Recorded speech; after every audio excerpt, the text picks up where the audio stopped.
बिस्मिल्लाहिर्रहमानिर्रहीम। तालीम इंसान चैनल में खुश आमदीद। सामीन, इस वीडियो में हम इब्लीस का तकब्बुर और इसका अंजाम बद इसके बारे में डिस्कस करेंगे। अल्लाह ताला ने तमाम फरिश्तों को आदम अलैहिस्सलाम को सजदा करने का हुक्म दिया, तो इब्लीस ने तकब्बुर में आकर सजदे से इनकार किया और फिर अपने इस अमल बद की इंतहाई कबीह दलील भी पेश की। इस पर अल्लाह ताला ने इसे हमेशा के लिए लानती करार दे दिया।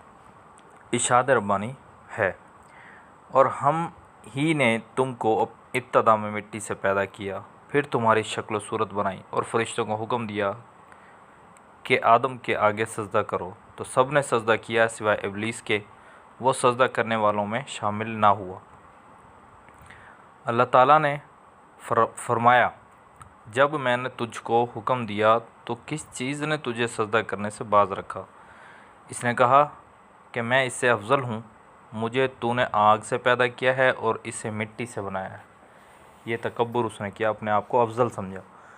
तो इमाम हसन बसरी रहमतुल्लाह अलैह का इरशाद है कि इब्लीस ने क़ियास किया, यानी कि ख्याल किया, और सबसे पहले इसी ने क़ियास किया।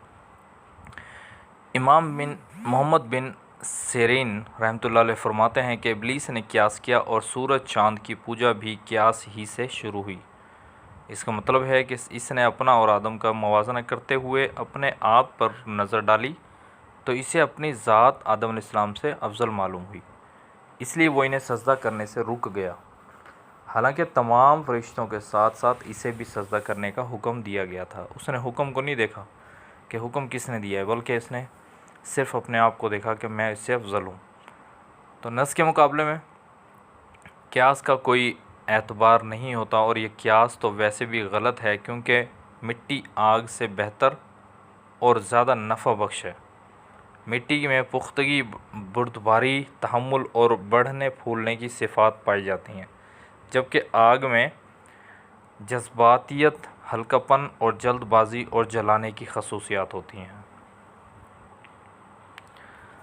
हज़रत आदम अलैहिस्सलाम ये शर्फ़ भी हासिल था कि इन्हें अल्लाह ताला ने अपने हाथ से पैदा फरमा कर इनमें अपनी रूह फूंक दी थी। ये शर्फ़ हज़रत आदम अलैहिस्सलाम को था कि अल्लाह ताला ने इन्हें अपने हाथ से पैदा फरमा कर और अपनी रूह इसमें फूंकी। इसीलिए फ़रिश्तों को हुक्म दिया कि इन्हें सजदा करो, जैसा इरशाद होता है तर्जुमा।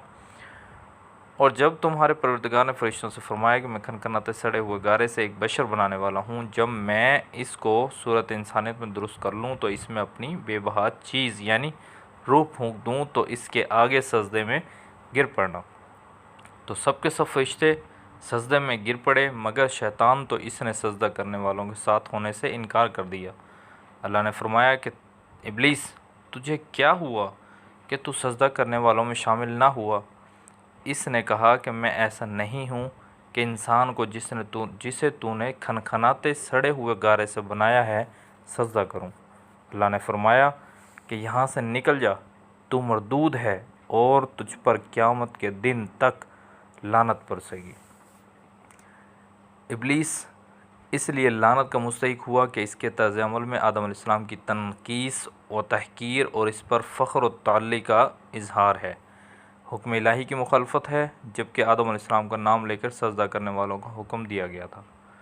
फिर इसने जो उज़्र पेश किया वो भी बेकार, बल्कि उज़्र गुनाह व बदतर अज़ गुनाह का आइनदार है। अल्लाह ताला ने बनी इसराइल में इसका तज़किरा यूँ फरमाया है, और जब हमने फ़रिश्तों से कहा कि आदम को सजदा करो तो सब ने सजदा किया, मगर इब्लीस ने ना किया। कहने लगा, भला मैं ऐसे शख्स को सजदा क्यों करूं जिसे तूने आग से मिट्टी से पैदा किया।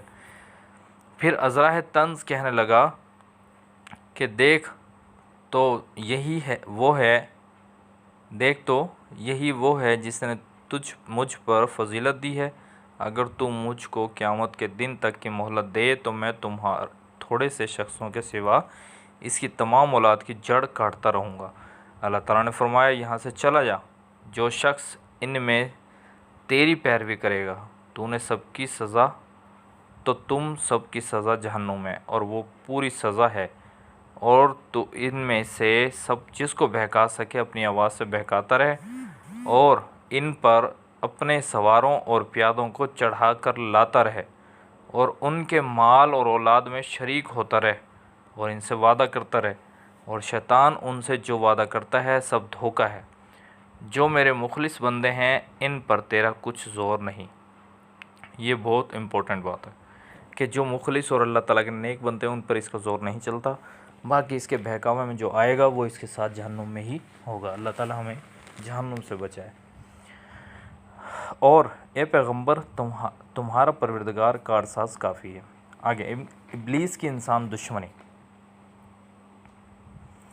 अल्लाह ताला ने बनी इंसान को इब्लीस की दुश्मनी पर मुतनब्बह किया है और इसके अंजाम बद से डराया है। जैसा कि इरशाद बारी ताला, जब हमने फरिश्तों को हुक्म दिया कि आदम को सजदा करो तो सब ने सजदा किया मगर इब्लीस ने सजदा ना किया। वो जिन्नात में से था और अपने परवरदिगार के हुक्म से बाहर हो गया।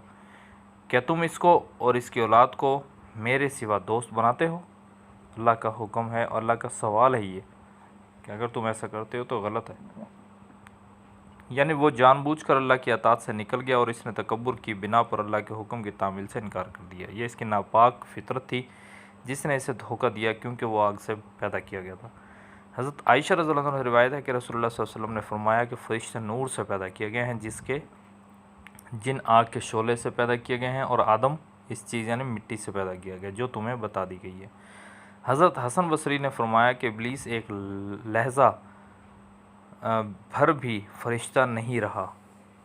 हज़रत इब्न अब्बास रज़ियल्लाहु अन्हु फरमाते हैं कि इब्लीस ज़मीन के इन फरिश्तों में से था जिन्हें जिन कहा जाता था और इल्म इबादत में इन सब से बढ़कर था और इनका नाम इज़राइल था।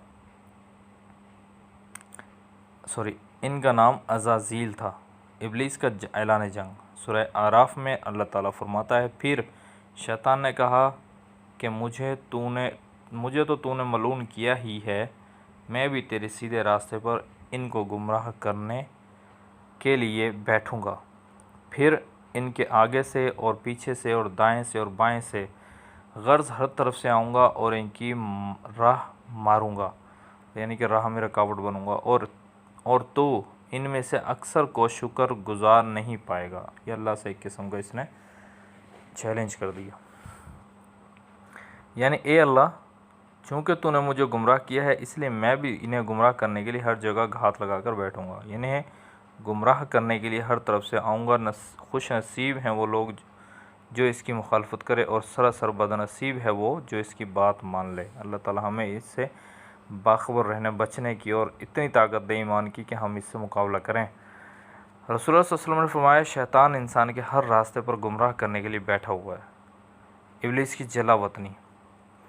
जब इब्लीस ने हुक्म इलाही की तामील से इनकार किया तो अल्लाह ताला ने इसे ताक़यामत लानती और मरदूद करार देकर निकल जाने का हुक्म दिया और इसका मकाम व मर्तबा भी छीन लिया। अल्लाह ताला ने इब्लीस से फरमाया, तर्जमा सूरह आराफ की आयत है, इस जन्नत से उतर जाओ और इससे निकल जाओ। इससे मालूम होता है कि वो आसमान पर था, वहाँ से इसे नीचे उतर जाने का हुक्म दिया गया और इस मकाम मर्तबे से भी महरूम कर दिया गया जो इसे इबादत की वजह से अतात और इबादत में फ़रिश्तों से मुशाबा हो जाने की वजह से हासिल हुआ था। वो ओहदा उससे छीन लिया गया। इसके तकब्बुर, हसद और नाफरमानी की वजह से इससे ये मर्तबा सलब करके इसे ज़िल्लत और लानत के साथ ज़मीन पर फेंक दिया गया।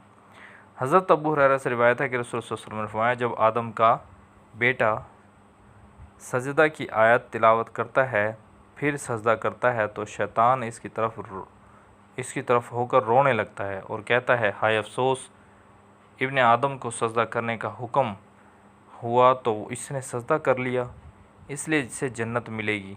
मुझे सजदा करने का हुक्म मिला था, मैंने नाफरमानी की तो मुझे जहन्नुम मिलेगी। तो नाज़रीन, यहाँ बहुत बड़ा सबक मिलता है हमें कि जब मस्जिद में नमाज के लिए बुलाया जाए, अज़ान हो, तो हमें फ़ौरन सारे काम काज छोड़ कर अल्लाह की तरफ सजदे की तरफ लपकना चाहिए। सजदा करेंगे तो शैतान हमसे दूर होगा और शैतान की हम मुखालफत करेंगे और अल्लाह ताला का हुक्म की पैरवी करेंगे। तो हमें अल्लाह को खुश करना है, शैतान को नाराज़ करना है। और जो लोग ऐसा नहीं करते वो शैतान को राज़ी करते हैं, तो ये बहुत ही गलत बात है। यहाँ तक ये टॉपिक हमारा कंप्लीट हुआ। नेक्स्ट वीडियो में इंशाअल्लाह आदम और हव्वा अलैहिस्सलाम दखूल जन्नत से खरूज तक का वाक़या बयान किया जाएगा। Thank you so much.